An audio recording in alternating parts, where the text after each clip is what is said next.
Chevy is a 2-year-old Labrador Retriever. He's registered as an AKC Yellow Lab, although his coloring is red.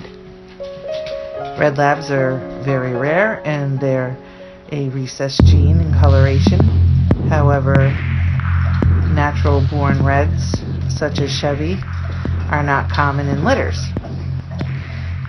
Chevy came to us when he was 10 weeks old, and we began training with him when he was 3 months old.